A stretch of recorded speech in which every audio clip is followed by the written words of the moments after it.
Ladies and gentlemen, good day and welcome to the Hindustan Unilever Limited conference call for the results of December quarter ended 31st December 2024. As a reminder, all participant lines will be in the listen-only mode. There will be an opportunity for you to ask questions after the presentation concludes. Should you need assistance during this conference, please signal an operator by pressing star and then 0 on your touchtone phone. Please note that this conference is being recorded. I now hand the conference over to Ms. Shilpa Kedia, Group Financial Controller and Head Investor Relations. Thank you, and over to you, ma'am. Thank you, Darwin. Good evening, everyone. Welcome to the conference call of Hindustan Unilever Limited. This evening, we'll be covering the results for the quarter ended 31st December 2024. On the call with me is Rohit Jawa, CEO and Managing Director, and Ritesh Tiwari, CFO. We will start with the prepared remarks from Rohit and Ritesh. We expect this to take around 35 minutes, leaving us with approximately an hour for the Q&A. We will look to end the call by 7:30 p.m. Before we get started with the presentation, I would like to draw your attention to the safe harbor statement included in the presentation for good order's sake. Thank you. I'll hand it over to Rohit. Thank you. Good evening, everyone. Wishing you and your families a wonderful new year. Welcome to HUL's earnings call for the quarter ended December 2024. I'll start with an update on the operating context and commodity pricing, followed by an overview of our performance and key highlights of the quarter. Ritesh will then present our results in greater details, share more information on our recently announced acquisition, and round it up with our near-term outlook. Beginning with an overview of the operating context, at the MAT level, total FMCG volume growth has slowed down over the last 6 months, indicating subdued demand. Within this, urban growth continues to moderate, while gradual rural recovery is sustained. Reflective of the current macroeconomic situation, market data for the quarter shows a step up in the pace of growth for small packs across the portfolio. This seems to be a transitory shift in consumer patterns due to current macroeconomic conditions and moderation in urban growth. The secular trend of premiumization remains resilient, with premium segment growing ahead of mass segment this quarter. This indicates that consumer needs and aspirations to upgrade continue to evolve, although they are currently opting for smaller packs to manage their overall spends. When it comes to commodity prices, we continue to see a year-on-year inflation in crude palm oil and tea, while soda ash largely remain benign. Crude oil prices continue to deflate during the quarter, and rupee depreciated by around 1% against the dollar. However, significant volatility has been observed in crude palm oil, crude oil prices, and the rupee over the last couple of weeks. As always, we will closely monitor price fluctuations and take proactive actions as appropriate. We've continued to maintain price agility, pricing in line with net material inflation during the quarter. Net material inflation, or NMI, as you're aware, is the net absolute inflation after adjusting for buying efficiencies and savings. NMI turned positive last quarter, signifying net cost inflation for the business. As against this inflation, we have taken price increases reflected in our underlying price growth. We'll continue to take calibrated strategic pricing actions to ensure we provide consumers with the right price-value equation through inflationary and deflationary cycles. In this backdrop, HUL delivered a turnover of rupees 15,195 crores with an underlying sales growth of 2% led by pricing. Underlying volume growth was flat. Our margins have remained healthy despite inflationary and mixed pressures. For the quarter, our gross margin was 50%, while EBITDA at 23.5% was within our range of 23 to 24%. PAT BEI at rupees 2,540 crores remained flat year-on-year. EPS grew 19% year-on-year on account of profit from disposal of Pureit business. As you recall, we announced the divestment of Pureit in June quarter 24, and we have now concluded this transaction. We continue to deliver a competitive performance. As you're aware, over the last year, our business winning percentage had temporarily dipped below 60%. In September quarter, we told you that this metric was back to 60. This progress in our competitive position was a result of the actions towards transforming our portfolio underpinned by the strength of our brand and distribution prowess. We are now moving to a metric that provides a more comprehensive and enhanced reflection of our competitive performance known as the turnover-weighted market share. Turnover-weighted market share measures our competitive performance within the footprint in which we operate. Business winning is a binary metric that considers the width of wins.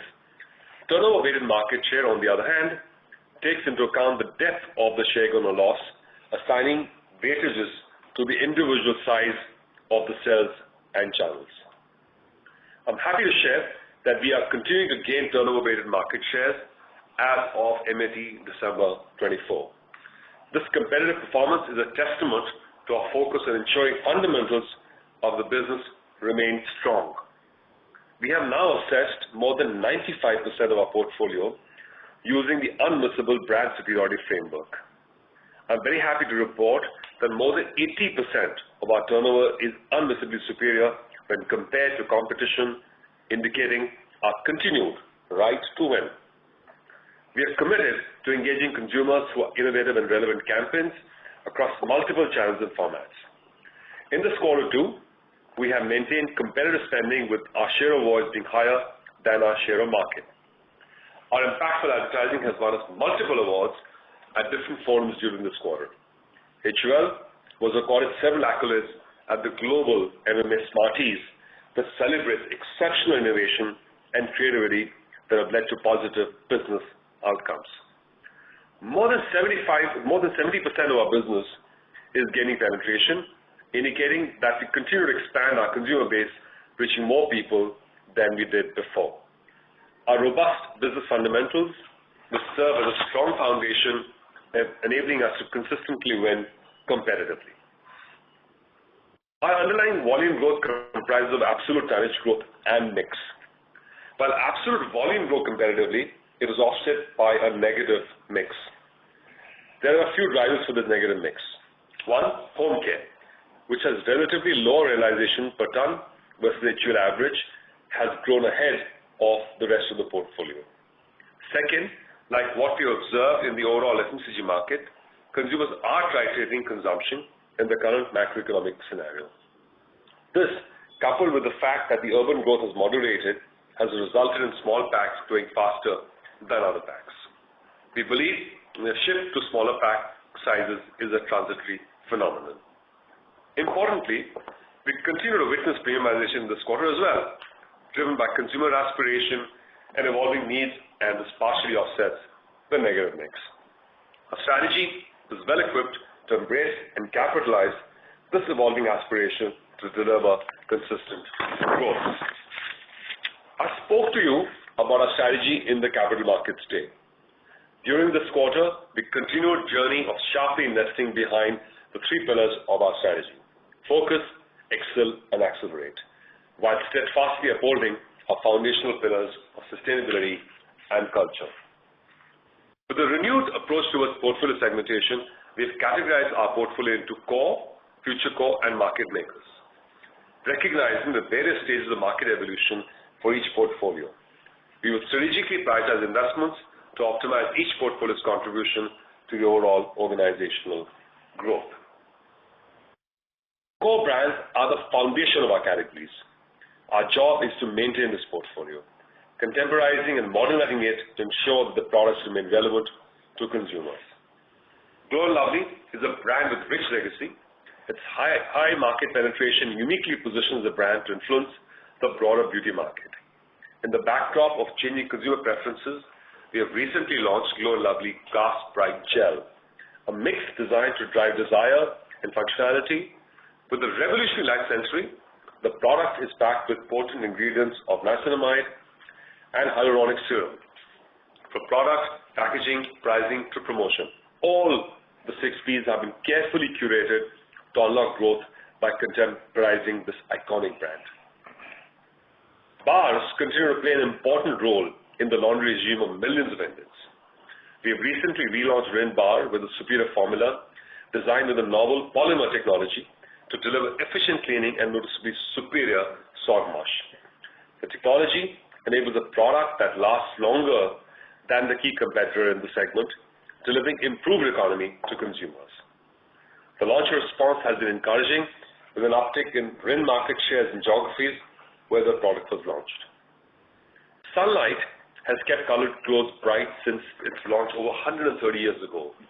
This Durga Puja in Kolkata, we celebrated traditional art inspired by the Las Vegas Sphere. This one-of-a-kind and a memorable spectacle reinforced Sunlight's promise of color care.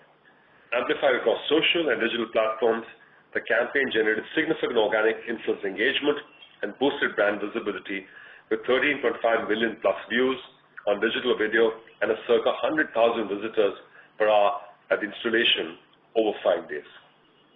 Over the past 2 years, Moti has pivoted towards becoming a social-first brand using digital platforms to engage with younger audiences.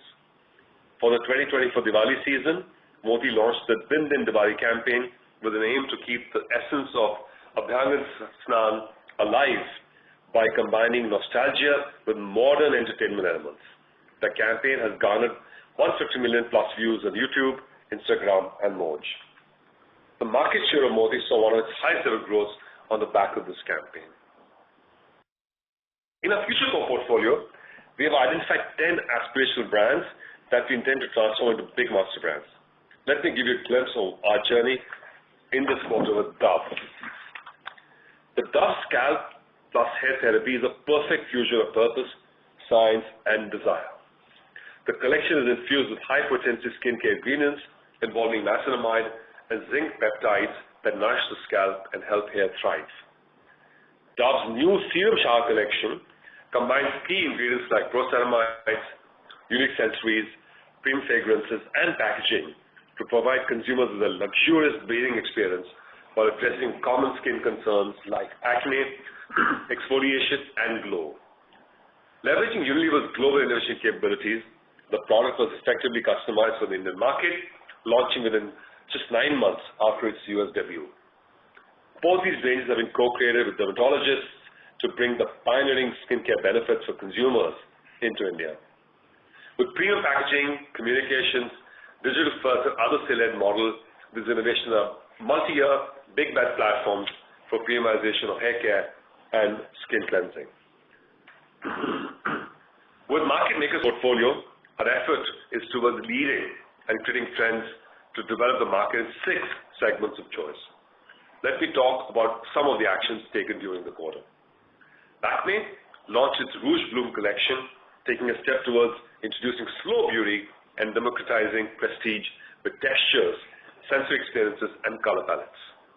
The launch was preceded with social first media campaigns, including influencer activation leading to 120 million plus impressions, activations at Lakmé Fashion Week giving 100 million plus impressions, e-commerce activations, large-scale out-of-home media deployment, as well as offline promotions.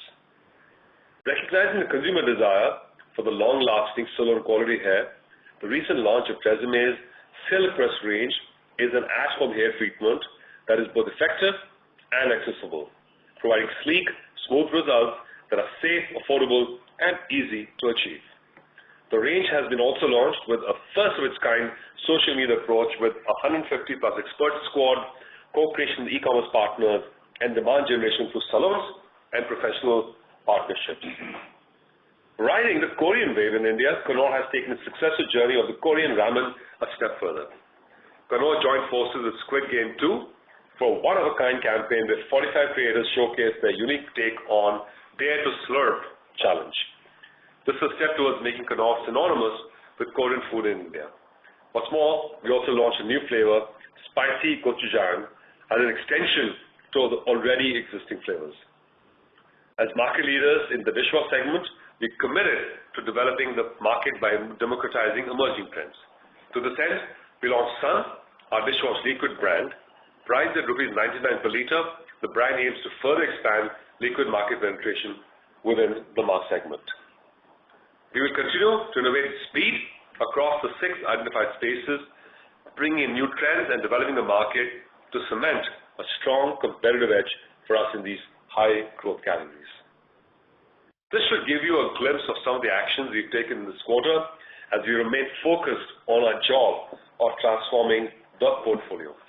As a part of this, we have also made certain decisive portfolio choices. Over the last 9 months, we've announced the divestment of our water business, separation of our ice cream business, and today we announced the acquisition of majority stake in Minimalist, an active-led premium brand. Ritesh will speak more about this later in the presentation. Our efforts are at keeping our core brands relevant and contemporary, unlocking access to the portfolio of tomorrow and developing markets for the future. The mid to long-term opportunities in the FMCG industry is immense.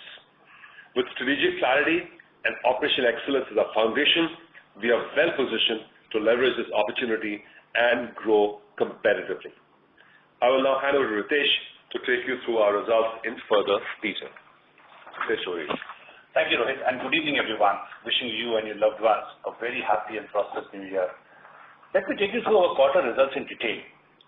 Rohit spoke to you about the FMCG consumption trends and commodity inflation witnessed in the quarter. In this context, we have delivered a competitive underlying sales growth of 2% driven by pricing.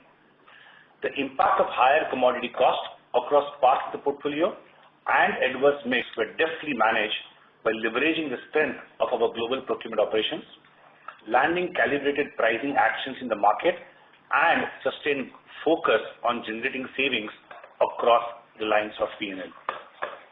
Gross margin for the quarter stood at 50%. Our proactive measures effectively restricted the gross margin dilution to 70 basis points year-on-year. EBITDA margin was maintained within the healthy range of 23 to 24%, while we continue to invest behind our brands and remain competitive in our A&P spends. Profit after tax at 3,001 crore grew 19% year-on-year. Moving on to segment results. Home care is our largest segment, contributing 37% to the total revenue. Beauty and Wellbeing contributes 22%, while personal care is 15% of our business. Foods is 24% of our total business. Margins in all four segments remain healthy, with home care at 18%, beauty and wellbeing at 29%, personal care at 18%, and foods at 20%. Moving on to home care performance. Home care has delivered 6% USG driven by high single-digit UVG. Fabric wash delivered high single-digit UVG driven by broad-based performance across formats. Liquids portfolio maintained its double-digit growth trajectory. During the quarter, Comfort underwent a comprehensive relaunch aimed at further elevating brand superiority. Household care also delivered a high single-digit UVG led by outperformance in dishwash. As market leaders in this category, we have made strategic choices to further expand and democratize the liquids market with the introduction of a Vim surface cleaner and Sun liquid dishwash. Our consistent investment towards elevating product superiority, delivering greater consumer value, premiumization, and marketing actions to advance brand equity have yielded strong growth for the category. Beauty and Wellbeing delivered a modest growth of 1% year-on-year. In quarter, performance was impacted on account of delayed winter. Hair care achieved a mid-single-digit UVG driven by broad-based performance across sachets and formats of the future. Within the sachet segment, premium shampoo sachets are growing faster than the mass sachet, indicating a continued trend towards market premiumization. Our targeted initiatives in emerging formats, including serums, masks, and conditioners, consistently yield positive results. We continue to strengthen our market leadership with value and volume share gains. Skincare and color cosmetics has had a subdued quarter, primarily impacted by delayed winter and mass skin performance. Non-winter portfolio performed well. We have previously spoken to you about how we are modernizing our mass brand, Glow & Lovely, making it more relevant and desirable for consumers as we expand it across new formats. The secular trend of 6 big bets and channels of the future leading growth of the category continues. Our focused efforts to expand further our presence in this space has yielded positive results. Revenue for personal care declined by 4%, impacted by decline in hygiene segment of skin cleansing. Skin cleansing saw a sequential improvement in competitive performance led by strategic actions, and non-hygiene segment witnessed positive momentum in the quarter. To step up the performance of Lifebuoy, we have already initiated several actions to strengthen relevance, purpose, and to contemporize our offerings in the hygiene segment, including a complete 6P relaunch. These initiatives aim to align our product with evolving consumer needs and market trends, ensuring they remain competitive and appealing. We will share more details on this in the upcoming quarter. Body wash continues to strengthen its leadership position in the market and strong double-digit performance propelled by multiple innovations over the year. Oral care has delivered a mid-single-digit growth led by Close-Up. Year-on-year, foods category revenue has remained stable while UVG declined in mid-single-digit. Tea grew in low single-digit led by pricing actions. Premium brands Three Roses and Taj Mahal Tea have delivered a robust performance, driving growth for the category. We have continued to maintain our value and volume leadership in the quarter. Coffee maintained its double-digit growth trajectory led by price and outperformance in channels of the future. Nutrition drinks sustained its competitive momentum, gaining both value and volume shares and further cementing its leadership while also increasing penetration. We spoke to you last quarter and in our Capital Markets Day of our commitment towards increasing consumption and fulfilling the nourishment needs across all age groups with superior formulation and taste through nutrition drinks. In this quarter, we have readjusted pricing architecture for our large packs to encourage higher consumption. Further, in line with our strategy to expand our fast-growing adult nutrition portfolio, we have extended the presence of Strength Plus. Following a successful launch and positive feedback in the East, the product has now expanded nationwide. Packaged foods has delivered a mid-single-digit growth led by strong performance in future core and market makers portfolio. Ketchup, mayonnaise, international sauces, and cuisines continues to see strong consumer traction while food solutions maintain its double-digit growth momentum. Ice cream revenue remained flat year-on-year. On an ongoing basis, we evaluate various strategic opportunities for organic as well as inorganic growth, strategic partnerships and investments, divestments, disposals, etc., for furtherance of our business and to maximize shareholder value. After the divestment of our atta and salt business, we have continued to drive sharper focus in the business this year by making strategic portfolio choices, including divestment of water business and decision to demerge ice cream business. We have previously expressed our interest in strategic bolt-on acquisitions, particularly within the beauty and food segment. In alignment with our intent of doubling down on beauty and hygiene portfolio, we have entered into a definitive agreement to acquire stake in premium beauty brand Minimalist.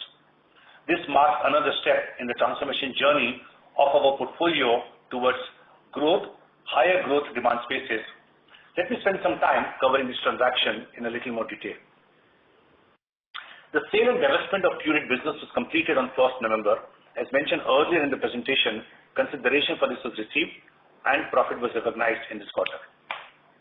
Coming to ice cream separation, I spoke to you in detail explaining the business rationale for separation in our Capital Markets Day.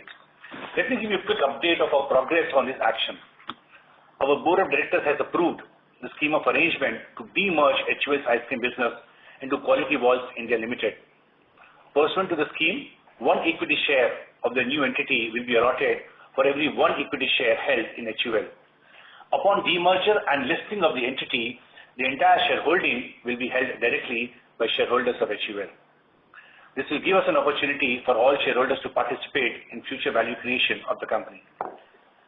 Our ice cream category is a high-growth business with several iconic brands. The demerger will equip an experienced management with greater focus and flexibility to deploy strategies suited to its distinctive business model and market dynamics, thus realizing its full potential. Moving on to our announcement of agreement to acquire majority stake in Uprising Science Private Limited, which owns the brand Minimalist. Before I get into details of the transaction, let me share some information on the brand. Founded in 2020 by Mohit Yadav and Rahul Yadav, Minimalist is an evidence-based, consumer-focused skin and hair care brand that provides high-quality, science-backed solutions. It is one of the fastest-growing digital-first brands that sits at the intersection of beauty and actives-led science. It's a great brand built on strong business fundamentals and rooted in product efficacy and consumer love. The business has scaled rapidly to cross an annual revenue run rate of INR 500 crores in a short span of 4 years, while being one of the very few insurgent players that have stayed profitable since inception. Let me walk you through the rationale of the acquisition. One, the India beauty market offers great opportunity that we want to capitalize on. Two, this aligns with our B&W strategy of building the #1 portfolio for beauty.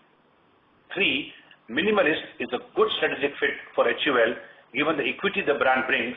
And fourth, we are confident in our ability to scale this brand to greater heights by leveraging our complementary capabilities. The India beauty market offers significant headroom to grow. To put in context, the overall FMCG market that HUL plays in is about 170,000 crore. And of this, beauty is roughly 68,000 crore. Within the beauty market, affluent beauty contributes roughly 50% and is growing at twice the pace of the rest of the beauty market. In addition, India's per capita expenditure on beauty is significantly lower versus many other countries. This clearly presents significant headroom for premiumization. Lastly, regional adoption is already on the rise. The number of products that affluent and affluent plus consumers use is at par with developed countries. So if you look at these points in conjunction, there's a large affluent beauty market which will continue to grow ahead of the market in coming years.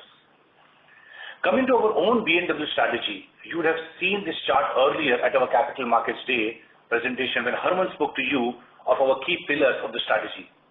One of them being to focus on building the #1 portfolio for beauty. As Indian consumers are moving from 1-2 product regime to 5-6 product regime, it is essential for us to turbocharge our portfolio, especially in the big bets that we have identified. These are fast evolving and high growth demand spaces where we are making disproportionate investments. This acquisition aligns with our strategic objective of expanding our presence in serums and treatments and sun care in the masstige segment. Talking about the strategic fit, Minimalist plays in the very attractive affluent beauty market. If you recollect, in our Capital Markets Day, we spoke about strengthening our portfolio in the premium beauty segment where we are currently under-indexed in comparison to rest of our HUL portfolio. The brand has been able to carve a niche for itself with its consumer through its focus on providing efficacious product for skin and hair care. Through its distinct and sharp positioning, the brand enjoys a strong consumer franchise with high brand loyalty and advocacy. Minimalist is a digital-first brand and e-commerce accounts for a large part of its revenue, and once added to our portfolio will further strengthen our e-commerce presence. Given our large beauty business and complementary capabilities and expertise that both the business will enjoy together, we expect synergies to come from 1, R&D and innovations. We have strong global R&D capabilities and product technologies, which we will leverage to further bolster the products and portfolio. 2, Minimalist has a strong online presence. With our wide distribution reach, we are well placed to scale the brand offline. With our curated route to market for beauty in India, our ability to cover majority of the shops where affluent plus consumers shop today will increase, making offline expansion a key growth driver. 3, Minimalist has already seeded business in a few international markets. Being part of the Unilever group, we can leverage Unilever's global presence to expand the business to drive target consumers and markets. 4, supply chain is a core strength for HUL. We have a large supply chain network and are best in class when it comes to supply chain cost. Leveraging our scale and efficiency, we will be able to unlock capacity and generate margin synergies. Now let me move on the deal structure. We will acquire a 90.5% stake in the company at a pre-money enterprise value of rupees 2,995 crores. Subject to closing adjustment as per terms set out in transaction document. Through a combination of secondary buyout and primary infusion with a path to acquire the balance 9.5% stake in 2 years. So this primary basically infusion along with the pre-money enterprise value of 2,955 crores, as I mentioned, as subject to closing adjustment, will be the total acquisition price that will end up giving. The balance 9.5% will acquire in 2 years.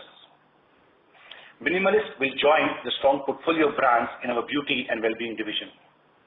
The transaction is expected to be completed in Q1 of financial year 25-26, subject to requisite approvals. We are delighted to welcome the Minimalist team into HUL family and are excited to partner them to unlock the next phase of growth, scaling the brand to greater heights. Additionally, the Board of Directors has approved the acquisition of the palm undertaking of Vishwatej Oil Industries Private Limited.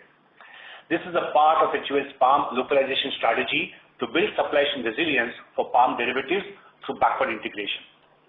With this acquisition, HUL has taken a step forward to build infrastructure for palm under the aegis of India's national mission on edible oils. Moving on, back to our in-quarter performance. Let me take you through the summary of our performance. I've already spoken on most of the lines, but let me pick up exceptional items and tax. Exceptional items include the profits from sale of period business that was partially offset by normative levels of exceptional costs, primarily related to supply chain restructuring. Effective tax rate for the quarter was 24.6%. This was lower than the standard ETR as gains from period disposal was taxed at long-term capital gains rate. Excluding the long-term gains, ETR for the quarter was 26.8%. We expect our full year ETR to be around 25.5% after taking into consideration prior period tax adjustments. Let me quickly take you through our year-to-date numbers for this fiscal. We grew at 2%, taking our 9 months turnover to rupees 45,680 crores. Gross margin at 50.4% was down 20 BPS year-on-year. We continue to maintain EBITDA in a healthy range at 23.7%.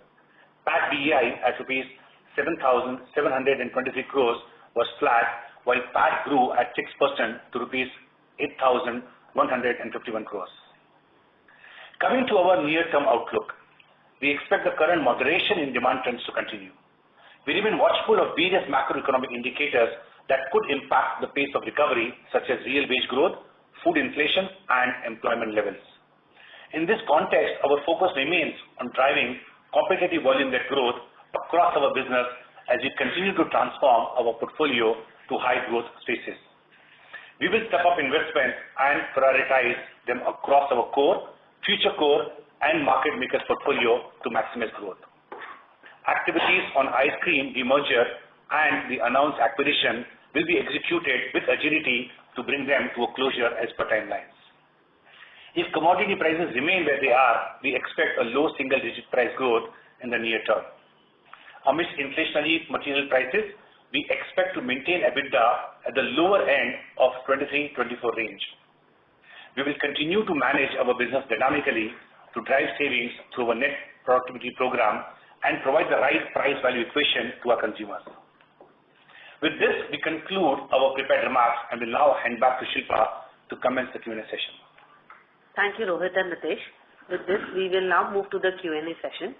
We request you to kindly restrict the number of questions to a maximum of 2 at a time. In case you have any further questions, please join the queue again. In addition to the audio, our participants have an option to post the questions through the web options on your screen. We will take those questions just before we end. With that, I would like to hand the call back to Dorwin to manage the next session for us. Thank you very much. We will now begin the question and answer session. Anyone who wishes to ask a question may press star and 1 on their touchtone telephone. If you wish to withdraw yourself from the question queue, you may press star and 2. Participants are requested to please use handsets while asking a question. Ladies and gentlemen, we will now wait for a moment while the question queue assembles. The first question is from the line of Avnish Roy from Nuvama Institutional Equities. Please go ahead. Yeah, thanks. I have two questions. My first question is on Minimalist acquisition. In beauty business, you are under-indexed in premium versus rest of the Unilever's portfolio in India. So wanted to understand once Minimalist, the execution is done, the scale-up in the offline is done, and the synergy benefits, etc., are achieved, say in the next 2 years, where does the numbers move in terms of under-indexation? Do you achieve that goal? Second question also on Minimalist, so these are part of the same question, is from a pricing architecture and product portfolio gap, what exactly Minimalist is addressing? X of the D2C play. I understood the D2C play, but from a pricing and product, is there any gap this acquisition is delivering? And final question on Minimalist will be, why is it profitable from start? Because generally D2C companies, first 4-5 years, we have seen that huge losses are there. So what is different here? Could acquisition by a larger company lead to cost dynamics changing in this? And the profitability initially, could it come under question once the acquisition is done? Yeah.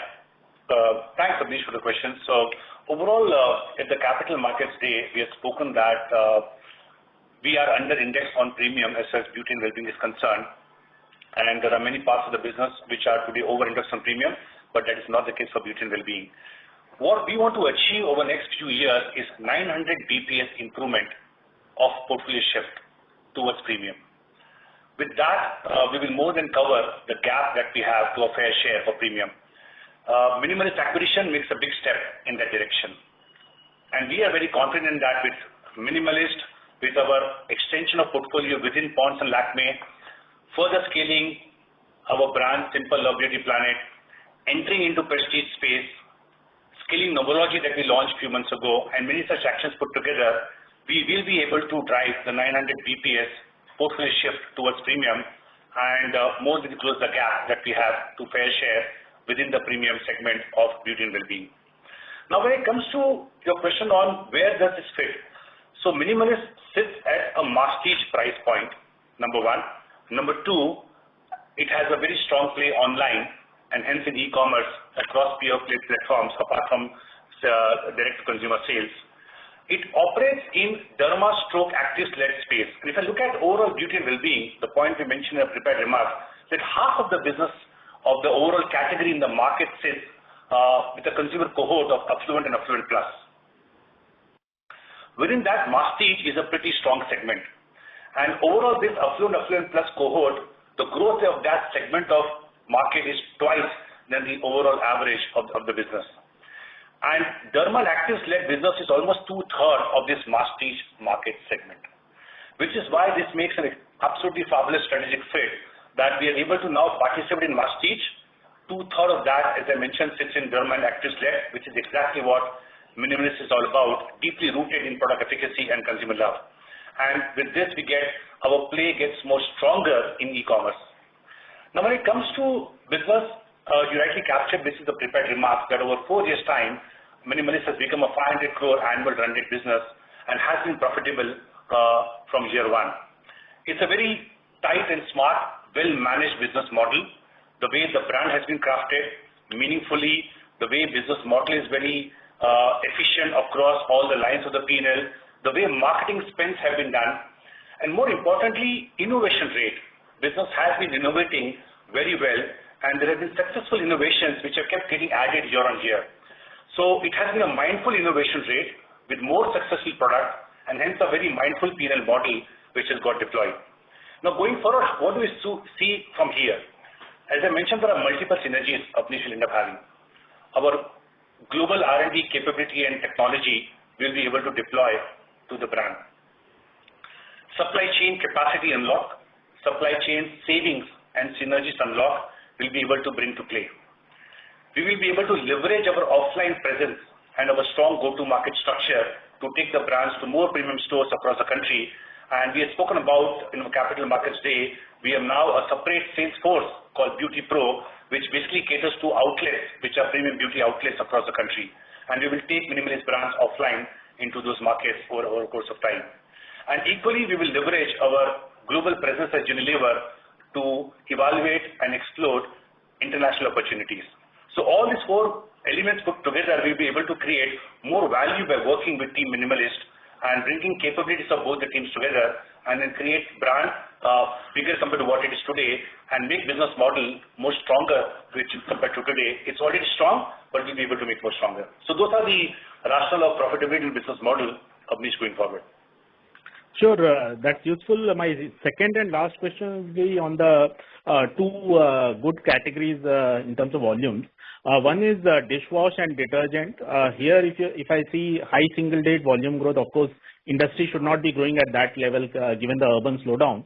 So where is the market share gain coming in these two specific segments? Is it from the larger national players? And here, the urban growth for you, is it decent? My sense is it should be decent. But if you could comment from where the market share gains are happening, and once this market share gain eases off, when it comes in the base, etc., then if you could comment in terms of growth, how do you see these two specific categories? We see growth, Abneesh, Rohit, we're seeing growth on, first of all, so home care has broad-based growth. As you rightly said, the growth is in fabric cleaning, fabric conditioners, and dishwash. We also have volume-led growth in hair care. We also have volume-led growth in our non-winter skin. We also have volume-led growth in our future market makers, so in skin as well, and premium personal wash and premium tea. So the volume growth is not just narrowed specifically to one sort of category. Of course, it's way more robust in home care. Just to give you context, the fact that we are winning competitively by volume because we have many categories that are going ahead of the market. Now, coming specifically to home care, this is a category where the growth is driven by a great portfolio, especially a portfolio that's got a good presence in premium Surf Excel. And here's also the category where we've entered the liquids market quite aggressively, both in fabric cleaning and in dishwash. We have launched brands to serve all price segments like Rin and Sun. So we have many levers of growth, not just driven by the overall upgradation agenda of this category, but also driven by the fact that we're filling white spaces and premiumizing quantity. So all levers of growth in home care are firing. So I don't think this is a specific event of a quarter. It's just generally the strategy is delivering. So that's basically the underlying trend of home care business. If I probably just add to what Rohit mentioned, Abneesh, we have experienced home care typically is a very resilient category as an industry to economical realities. In times of inflation, in times of deflation, being an essential commodity, essential product, consumers do use it. Even at the peak of inflation during 2022, we drove positive volume growth from the category. Unlike, for example, when you look at tea or skin cleansing, they are elastic to price increases and economical realities, unlike home care. Home care, to Rohit's point, we also have a portfolio which is over-indexed to premium, and hence we also have tailwind the way we have crafted the portfolio, which also gives us more amount of growth opportunities. Just one added flavor to this. In fact, looking at the pack mix changes, this quarter across categories, for the market, not just for HUL, it's quite important to note that home care did not see that much of pack mix downsizing or titration that we've seen across other categories. And the more discretionary the category is, the more titration to small packs one is observing. So clearly, when you go from an essentials, which is the home care business, to more discretionary categories, the behavior of consumers to titrate to smaller packs seems to be increasing. Therefore, in that sense, I think the resilient nature of the category, plus the stronger portfolio, plus the fact that we have very large-scale access packs available in rupees 10 Surf Excel, for instance, and we're getting into liquid sachets as well, makes it somewhat more resilient to different cycles as compared to, say, skincare or tea or nutrition, to name a few. Just one follow-up here, Rohit. In terms of skin cleansing and, say, fabric wash, a lot of things can be common, and customer, especially when something he's putting on his skin versus say on fabric, generally from a logic perspective, the brand loyalty should be higher. My question on skin cleansing is not on in terms of this quarter. I understand price hikes were taken, so the customer pushback is always there. But in terms of skin cleansing, do you need a much bigger play in terms of liquids? Because here we do understand that local players in skin cleansing in the last 10 years have reduced. So it's not that competition has turned worse. But in detergent, clearly your liquid play and your aggression clearly is leading to a lot of positive benefits. In skin cleansing, say 2-3 quarters down the line when the stability will come in terms of say pricing, what prevents high single-digit volume growth in skin cleansing? So skin cleansing, actually we're getting increasingly confident of the fact that all our efforts that we spoke about 3-4 quarters back are beginning to fire. To start with, at the very top, our actions and our portfolio play in skin cleansing, the innovations, liquids is working. We are gaining shares, growing quite handsomely. And what happened in home care liquids is also going to happen in bathing market, because it's happened in every other category. So we are now leading the game in bathing body wash. We see our premium brands like Dove and Pears have very strong equities. Pears is a very solid brand, growing consistently even by volume in these circumstances. Dove is getting immense amount of innovation support from us. Excellent brand. I believe it could be way bigger than its current scale, and we're working on that too, including investment in marketing quality. Lux is basically the hero of our category. It's done quite well with Stratos, and even the sandal variant that we launched is showing good promise. We see Lux as a master brand. It's gaining share. The job we have to do in skin cleansing now really is to address our hygiene segment, a play where the segment is declining. We're holding share in it, but it's so large for us that we need to make sure that our brand Lifebuoy goes back to growth, is vibrant, and we started shipping a relaunch pack as we speak, and we have a very set of ambitious plans to make Lifebuoy a full service range with core and new benefit spaces and really make it very contemporary. So Lifebuoy is one, and when that comes to play, I think we'll be back in rhythm. Insofar as volumes are concerned, they're linked to price for sure, because as prices have gone up, we've had to cut grammages and smaller pack sizes, so all of that impacts volume. For some, while as prices go up because of high palm costs, there will be some impact on volume. But even in this quarter, for instance, like I said, except Lifebuoy, we've seen generally good, robust stability and growth in the rest of the portfolio in personal wash. Sure, thanks. That's all from my side. Thank you. Thanks, Ramesh. Thank you. The next question is from the line of Jay Doshi from Kotak. Please go ahead. Yeah, hi, thanks for the opportunity. Would you be able to call out what is your base case expectation from Minimalist over the next 2-3 years, whatever targets, milestones you may have? Yeah, so I will not share any specific numbers, Jay, but let me just give a little bit of articulation. As I mentioned that this business overall sits at masstige price point, and in the actives-led space, which is a very attractive space because 2/3 of the market of masstige sits in there. So definitely be high growth. And today our own 6 bets within beauty and well-being we have called out grows at high single digit. And that portfolio of market might be that, but our own business grows at strong double digit.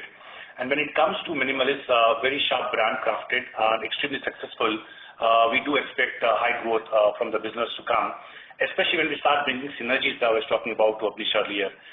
Synergies of offline expansion into GT, synergies of international expansion, equally bringing synergies on cost front to drive profitability, be it supply chain, be it overall cost structure and leverage that we'll end up getting. So we do expect that as we bring the business together and work as Team HUL and Team Minimalist over a couple of years, we'll start realizing these synergies to drive both top line and bottom line growth. The market segment per se is very attractive, the point I mentioned earlier. The masstige today segment grows at twice the pace than overall B&W. So that also helps us to ensure that we're able to have the play and then we are able to grow it pretty well. So that's how I would want you to see it. Sure. Thank you. And second is your segmental margins, both for personal care and foods, have expanded YOY, notwithstanding 24%, 40% inflation, and what we are seeing in the rest of, in your peer group. So could you please help us understand, what's helping you maintain margins for these segments? Yeah. See, F&R margins are, if I take the first 9 months of this financial year, is at 19%. And for a quarter, number can go a little up and down depending upon what plays out in the quarter. And we believe that margin range of 19 to 20 is pretty healthy for a foods business. When it comes to personal care, again, if I quote the 9-month margin number is at 17.2%. Again, at a 17-18% margin band, I think is a pretty healthy margin for a personal care business. So we do believe that we have the right margin profile. And our job always is, within the lines of the P&L, drive higher gross margin. But then that creates capacity for us in the P&L to invest behind the brand, be it advertising, sales promotion, or for that matter, capabilities within the lines of other expenses. So that's how we want to drive business model for personal care and F&R. And the totality of the margin outlook for Hindustan Unilever, the way we want to drive is improvement mix-led and leverage-led. So that's what is the overall margin model in terms of improvement for Hindustan Unilever. But when it comes to PC and F&R, I think we're pretty happy where the current healthy margin levels are, and our priority for both foods and personal care is to drive top-line growth. Yes, sir. Thank you so much. Thank you. The next question is from the line of Manoj Menon from ICICI Securities. Please go ahead. Yeah. Hi, team. Thanks for higher disclosures this time. Just one clarification, team, actually on the comment about absolute volumes, outperforming the UVG aspect, and you also called out it's not a home care driven, it's actually non-home care. The context of this question is over the last, let's say, 4 quarters or maybe 3, definitely this fiscal, at least the perception was, let's say macros or the bottom of the pyramid consumption should get better. Probably this is the first time in a while it seems you're actually calling out a deceleration or a deterioration. Is that the right interpretation? I think I think what is first of all, rural is stronger. So in that sense, that's a big part of the population consumer base that is stronger and is getting better. And that does consume largely small packs and lower tier brands in terms of price points. Urban, yes, the real issue there is we see more recently demand compression, and importantly this quarter we've seen titration from large packs to small packs across categories, especially the more discretionary the categories, more titration there is, less so in home care. We have actually grown in volumes because as you know, what UVG is what we normally report, and it's a combination of volume and mix. We have grown consistently over 3 quarters by volume, well ahead of the market. We've gained competitive volume share at all time frames, and it's led by categories which have got high volume resilience, such as home care, hair care, to name a few. Therefore, I don't think that the takeout you had was, in that sense, what we want to communicate. Yes, at this point of time, we have seen a higher negative mix effect than we have seen in other quarters because, one, home care is growing, the others have mix of reasons not grown as well this quarter. Second is the specific factor of the pack mix, which is quite unique to this quarter. So we expect some of this to normalize as we go forwards. But these are the reasons why what is otherwise, I think, a good volume growth is currently getting diluted by a negative mix bigger than we have seen in the recent quarters. And that's really what's going on. And this is just shifts that I think we need to explain. But medium to long term, we think premiumizing is really is where the market is going, and we are therefore making all attempts to drive our premium mix higher. And even in this quarter, our contribution of 120 index and above segment is 100 basis points more than last year's same period. And the premium ends of the market are growing faster than the mass and popular, although the band is narrowed. So the general secular trend of premiumization is still inherently true for the country, because that's what you'd expect for a country this low PCC. We just have to stay patient and do the right thing because that is the real deal, is to actually have a portfolio that's future fit, and every quarter the things get better will be to our favor if we are competitive in the near term and future fit in the long term. Thank you, Rohit. That's comprehensive. Quickly on the two questions here, clarifications. On the Stratos formulation, if you could just help us understand, let's say, what part of your, or rather what proportion of your portfolio, X of Dove and Pierce, which I presume can't be part of Stratos given the unique formulation it has got, and what part of India you've already rolled it out? Yeah. So, Manoj and Stratos exactly rightly called out that more relevant for Lifebuoy and Lux, and as we've called in the past as well, we have rolled out Stratos formulation across both the brands, Lifebuoy and Lux, and across many PME geographies. Now, overall rollout always depends upon the innovation pipeline as well, as to what mix are we running in different parts of the country. But let me say that large part of the country, across PME clusters, across both the brands, we have moved to Stratos formulation. There are some pockets of brand geography combination because of the innovation footprint. We will make the move in next couple of quarters, but good part of the country today has already experienced Stratos formulation across both the brands. Understood. Thank you, Ritesh. I do recall, the commentary in the July, it's exactly 6 months back about, let's say thousands of tests you have done, etc. What I was only trying to understand and gain confidence was the fact that, the product has actually gone into different parts of India, different maybe seasons, etc. And can we conclude that, maybe let's say with 80% confidence that, let's say the risk associated with the formulation change is very low today? Yeah. So, answer is yes, and I would not say 80. Manoj, I'll say 100. We are very confident that Stratos formulation is the right thing to do, and now having been in the market for last 6 to 9 months time across multiple PME clusters and across both the brands, we only feel more confident with the feedback that we've got. This is the right thing to do.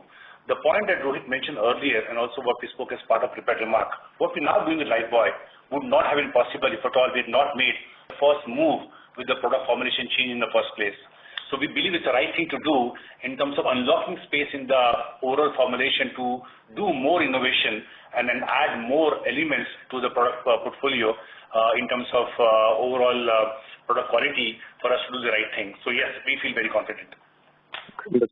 Thank you. And lastly, honestly, in my mind, actually, the elephant in the room is actually Horlicks. It's been, I understand that the macros are not necessarily, favorable for growth, and that too for something which is, let's say, fairly discretionary within staples. So I get that aspect. But only one thought question, which in my mind is, let's say, what you are thinking about Horlicks medium term. Let's say the actions which you could do. For example, let's say conceptually, my understanding, I understand price elasticity matters, but I thought this is a category in which, let's say, the consumer, so that, okay, let's put it this way. So let's say adult consumption, there is a kids consumption, right? Now, I thought the kids consumption part of it is fairly inelastic because it's sort of a product which the, let's say, the mother would save elsewhere to buy.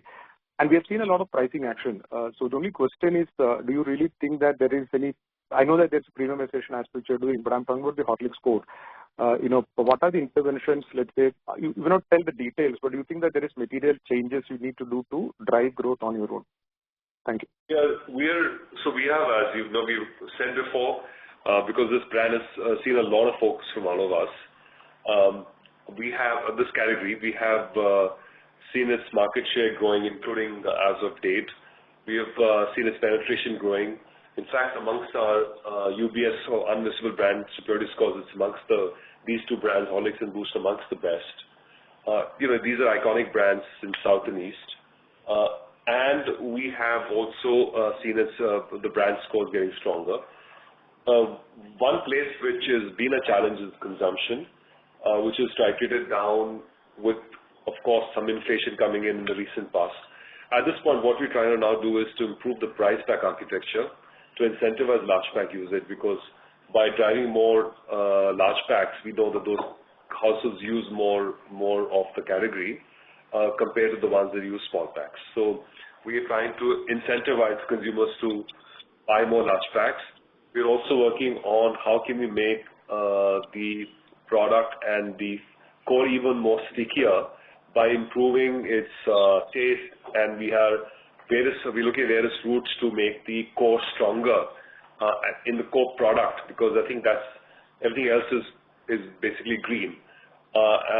So that's the job we're doing at this point, and once we have something proven ready, we'll share that with you. So we're on it to make sure that we address every possible potential opportunity we can get to drive more consumption, including, of course, white spaces. But I guess the main thing is basically to get the core to basically grow in volumes. And there is, unfortunately, the compression that's coming on account of urban discretionary dampener, which does impact to our categories in HFD way more than it does, say other categories. Thank you. Thank you, Rohit. Thank you, Ritesh. Appreciate it. Thank you. The next question is from the line of Arnab Mitra from Goldman Sachs. Please go ahead. Yeah, hi. Thanks for the opportunity. Actually, my first question was again on the outlook. So there has definitely been a change in what you saw as the outlook 3 months back versus now, which was stable consumption to moderating consumption. I think you partly answered it in the previous question, but is this change because you saw worsening of trends towards the second half of December quarter, including the small pack downtrading that you mentioned? And if that is the case, could it get worse before it improves at a market level, or do we have take out a message that the worst is behind and things should improve from here given the cyclical factors? Yeah. So no, important question. We should spend some time on it. So we had spoken the previous quarter that the demand trends are stable. When we saw muted, we had our comment in the last quarter that we'd expect demand trends to be stable, which means it will be at a similar level as we saw in the previous quarter. And now having experienced one more quarter, we stay basically of the similar view that the moderation that we have seen will be there in near term to continue. And as we unpack similar trends, as we saw in the previous quarter as well, that overall growth in urban has been moderating, and the rural recovery, which has been gradual, it has been recovering gradually. Now, we know that with a good kharif crop, a lot of balance sheets have got repaired in households, and a good amount of improvement in reservoir levels, which has led to a better sowing, which we've seen for Rabi, and hence we do hope and expect as India will end up seeing better Rabi outcome. And that should be a good amount of news for rural consumption going forward as the crop gets harvested. We know that the pace of recovery, typically 3 macro factors will end up determining, be it employment, be it real wage growth, or for that matter, food inflation. And we're watching these 3 macro factors. But where these factors are today, we believe that the moderate overall subdued atmosphere for growth for FMCG industry will continue near term. Now, rural Rabi, in my mind, is one green shoot, which hopefully we end up seeing in the quarter. Small pack, I just want to also just respond back to even some time back, same question had come. We believe this is transitory in nature. If I look at even last 5 years, COVID, post-COVID, when I look at the peak of inflation in 22, we have seen this behavior where an impacted disposable income of household typically leads to titrating volumes of purchase they end up doing. And we suddenly then start seeing that behavior coming in terms of consumers. And which is what we saw. We did not see that behavior till the previous quarter.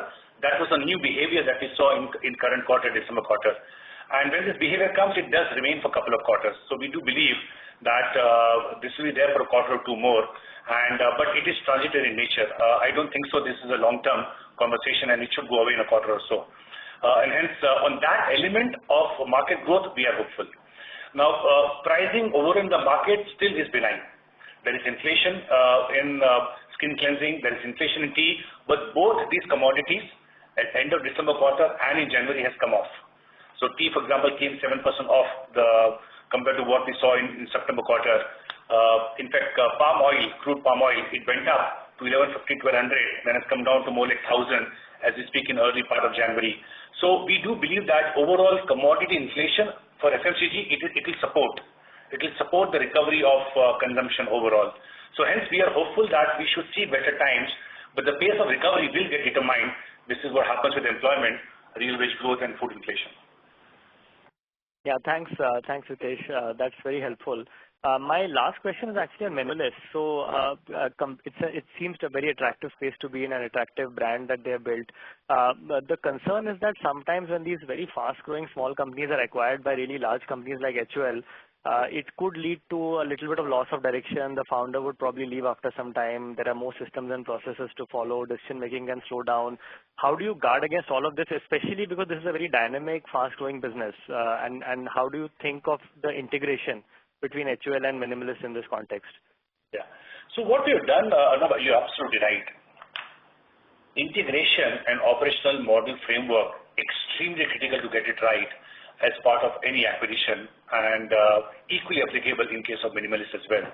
We have put a lot of thinking behind it, and we've had a good amount of conversation with the founders, and we have a very clear playbook how we're going to operate the business. Now, we don't want to lose agility of the business. We don't want to lose speed of the business, but equally we want to bring all leverage of scale, of technology to the business so that we get best of the both worlds. Which is why Team Minimalist and Team Hindustan Unilever will come together to ensure that we do best what is required for the brand. Synergies of offline distribution, synergies of international expansion, synergies of supply chain, cost, procurement, capacity, all that once we add with a very tightly written integration and operating model framework, this should be a success going forward. So we are very confident that we have put a lot of thinking behind this element as well, apart from all commercial elements of the deal as part of the conversation. So we believe that we have a right model to go forward. But also, yeah, go ahead. And when I look at what we have done in Indulekha, this was the 6-7 times since you acquired. We had exactly done in the same space there as well. Oziva, which we have experienced now for the last 2 years, the business is more than 2.5 times since we acquired the business, and we have exactly did same operating framework. So now we have experience of 2 such brands which have brought high growth businesses operating in a fabulous agile manner.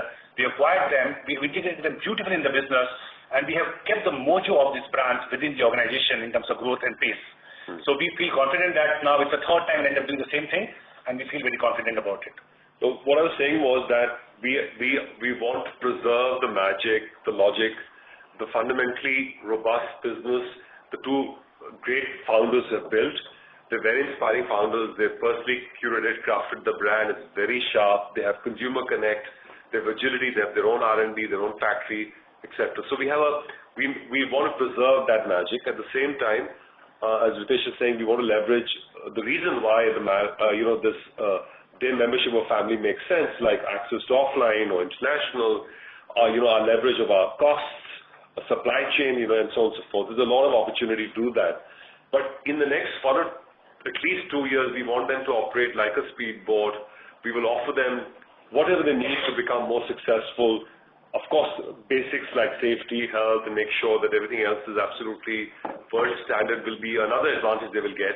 But the idea is for them to fly with us, offering them the enabling ecosystem, and also to learn from them at the same time as giving to them. So we feel very excited. We'll be very, very mindful and intentional about building this kind of a model, because we learned with Oziva as well that is operated sort of like a speedboat outside the mother system, that it's kind of just done well. It's pivoted fast. It's leveraged us wherever they needed us.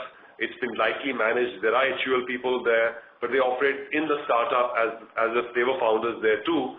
So we've learned from that, and this is going to be the way we will build these speedboats. And eventually, when they get to a scale or place where we can think of next phase of integration, we will. But we'll be very, very mindful of this area. Thanks so much. All the best for the year ahead.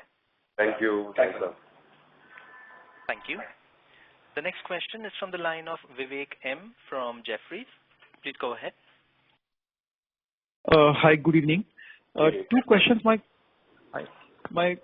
first question is the same on the demand trend. So we met in November, I think end of November, and you have had, let's say, a particular thought process or what you were seeing on the ground, and it looks like that December has moderated.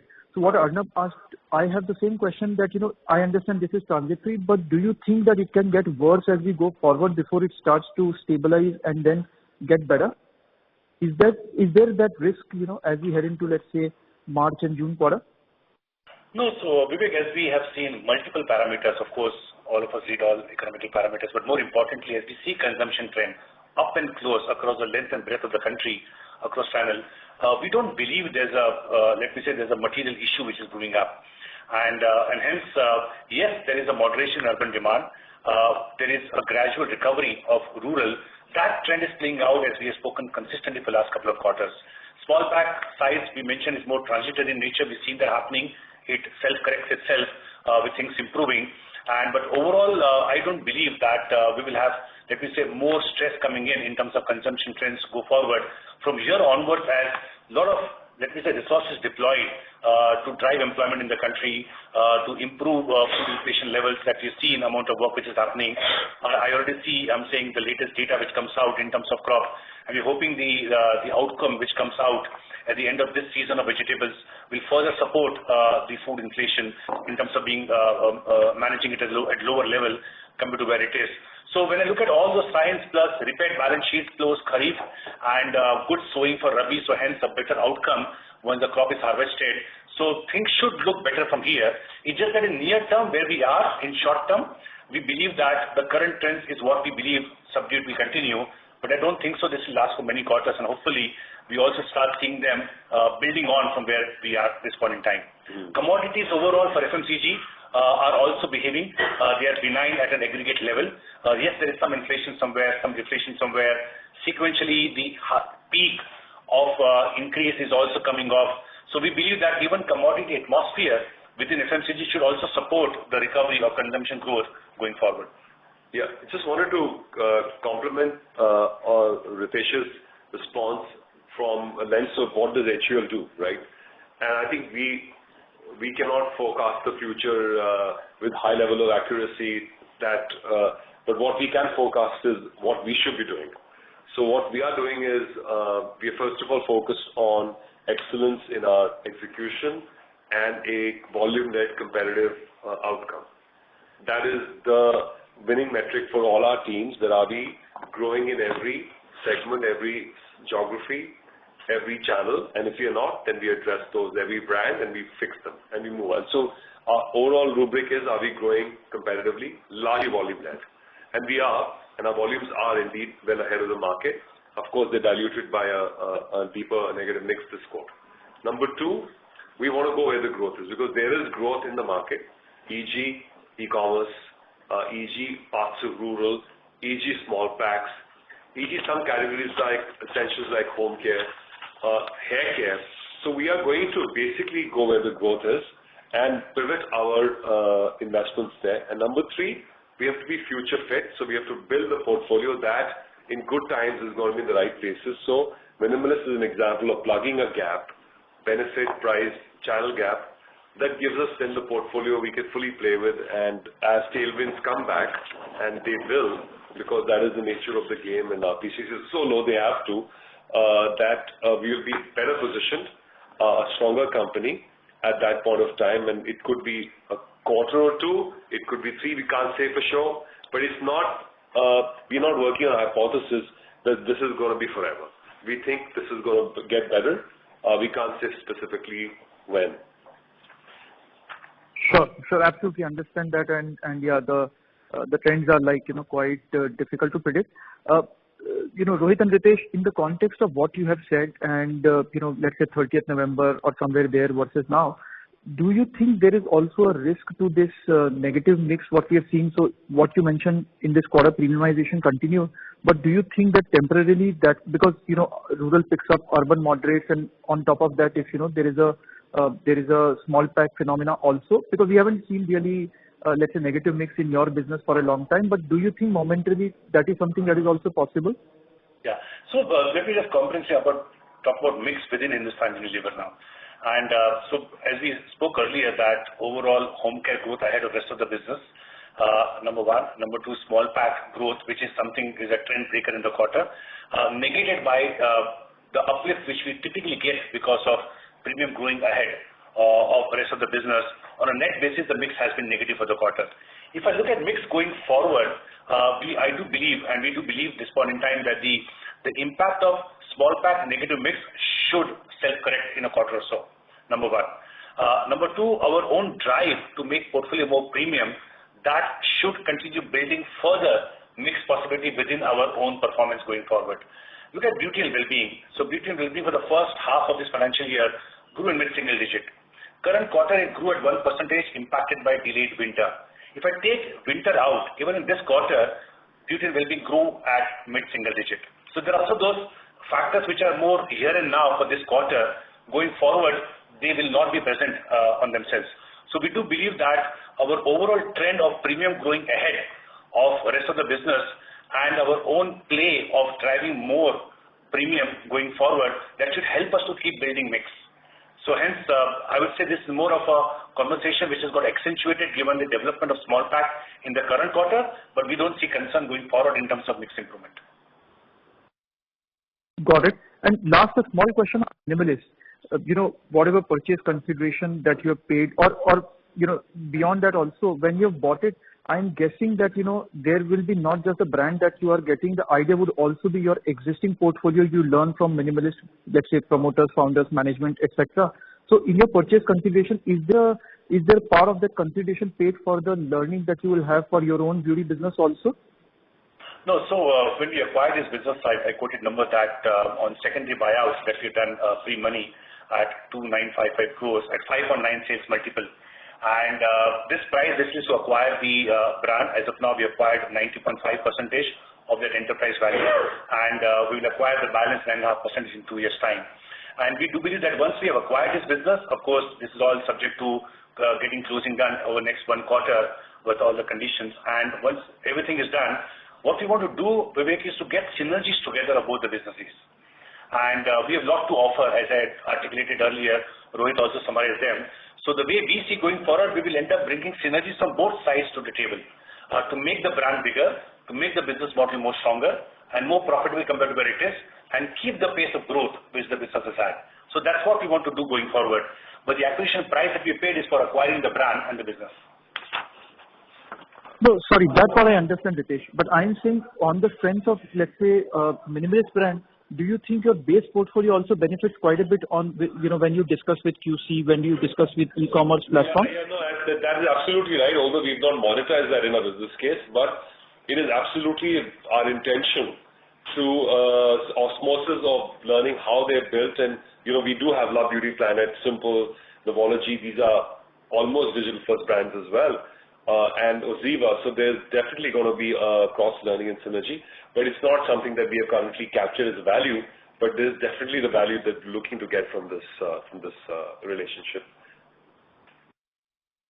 Super. Thank you and wishing you all the best. Thank you. Thanks, Vivek. Thank you. The next question is from the line of Percy Panthaki from IIFL Securities. Please go ahead.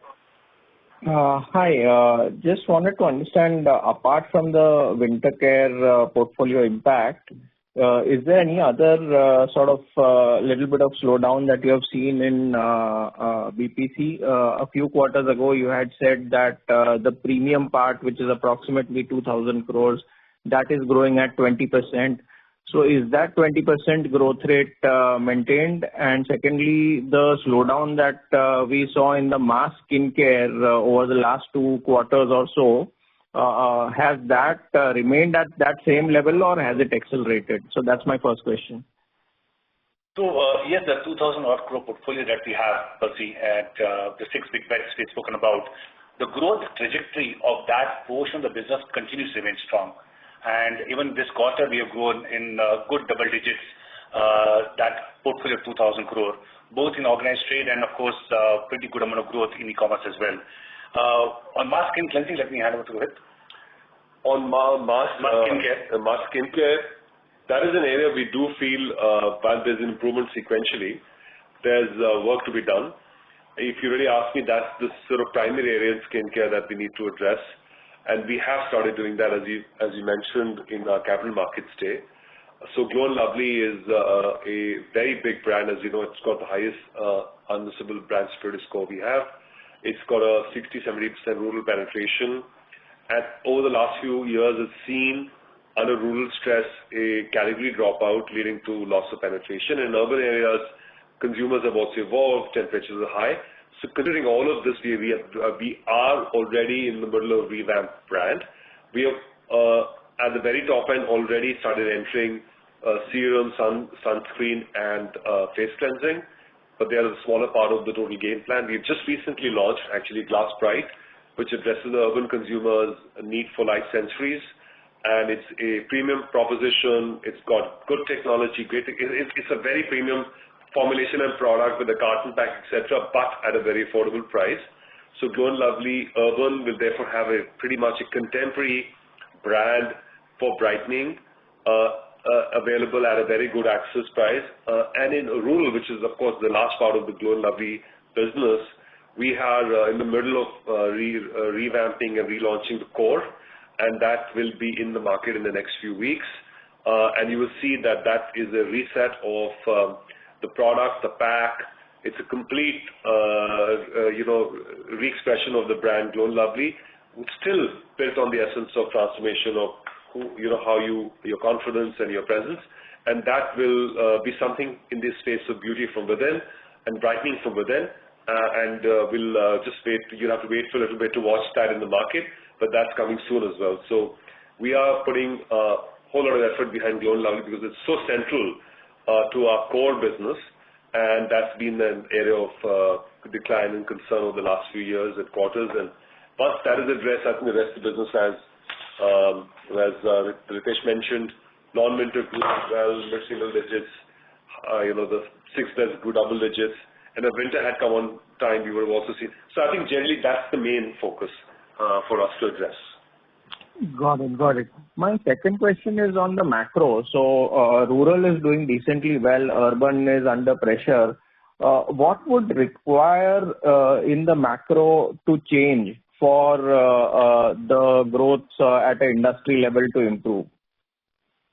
I think while we can, as you can, speak to macroeconomic interventions, and we have a competent institutional.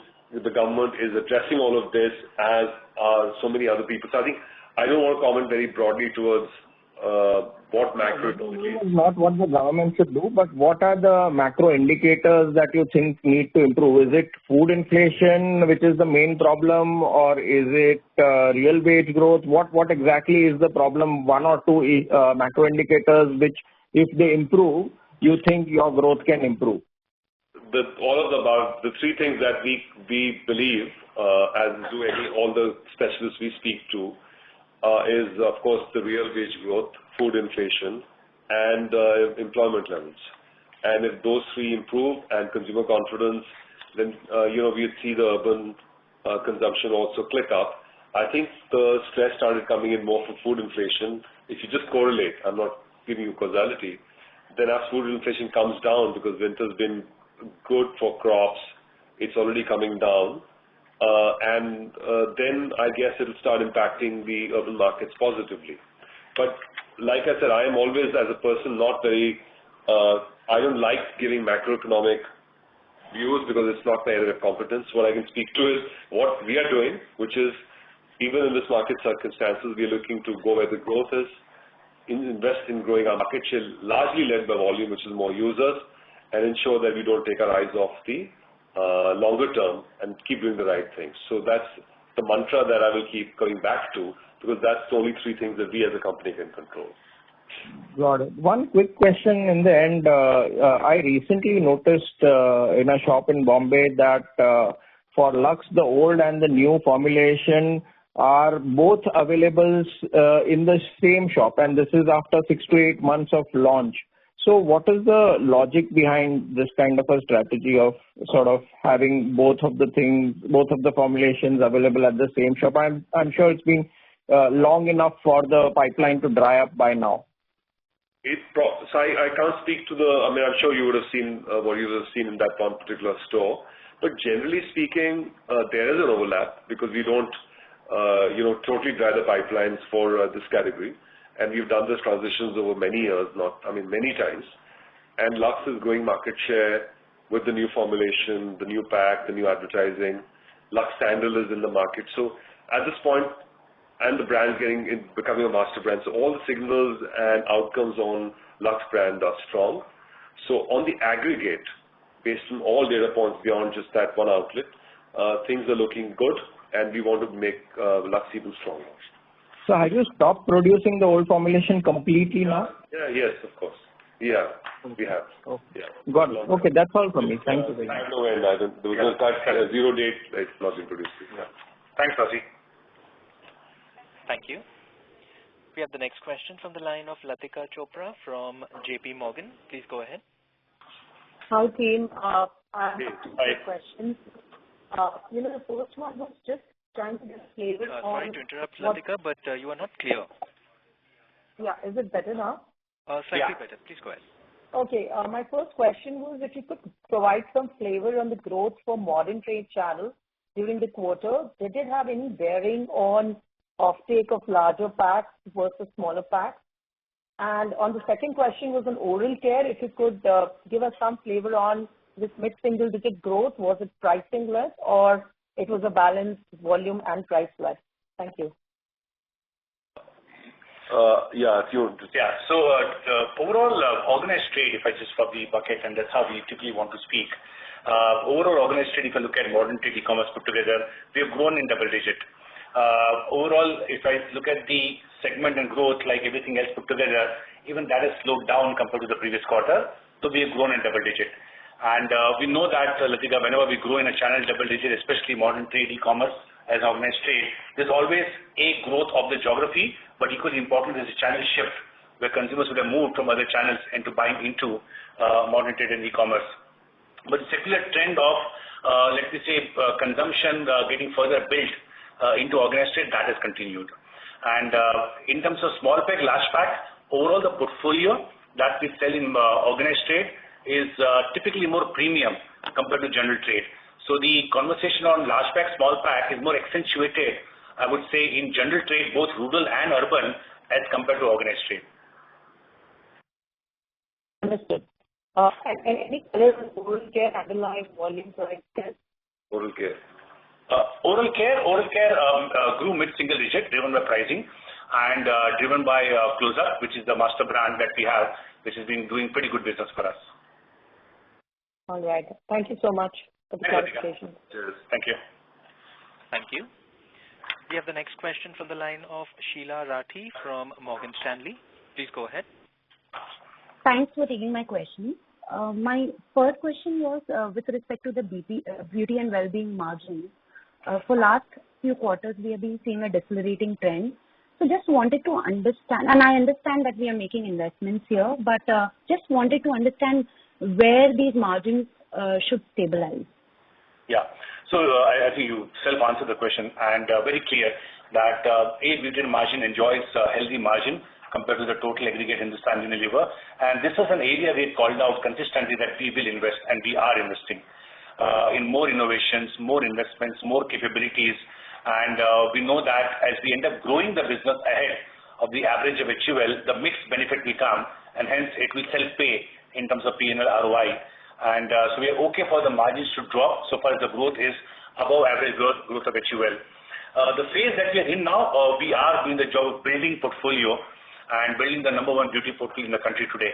And the point I was mentioning earlier that 900 BPS is the portfolio shift that we want to do in few years' time towards premium, and that's the job we are at.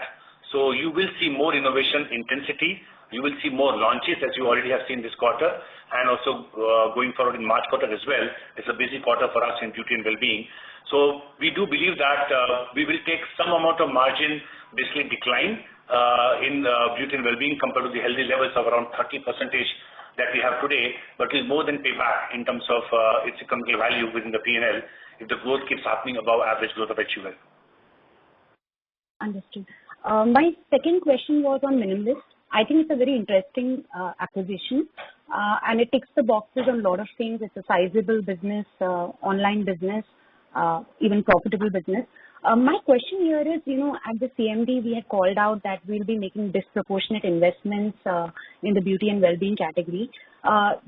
Is this going to be a continuous thing? That is, we will look for more synergistic investments going ahead, or we'll wait for some more time, first this particular business scales up and then we look for more opportunities? Yeah. See, there are 4 different routes that we want to take to build portfolio in B&W. Number one, we want to take our current large brands and expand them into more demand spaces. Exactly what we have done with Pond's and Lakme, and took them to serums, took them to face cleansing, took them to sun care. As appropriate, we've expanded them into more demand spaces, the 6 big bets within B&W as we call them. Second route for us is to bring brands within stable of Unilever into India as relevant. Simple, Love Beauty, Planet are classic examples where we got global brands into India. So there's a second way in which we are building portfolio within B&W. Third is launching our own brand, leveraging technology that we have globally as Unilever and bring new products in the marketplace to address demand space gaps that we have. So the derma gap that we had is where we launched Novology as an intervention. So that's the third route for us to make portfolio shift. And the fourth route, which we had called out, we will do bolt-on acquisitions as we get the right target. And Minimalist is a classic example. At this point in time, it was Uziva some time back, it was Indulekha some time back. So as and when we come across a business which we believe is a fabulous fit, and we can add value and we can create more synergies, we will go ahead with it.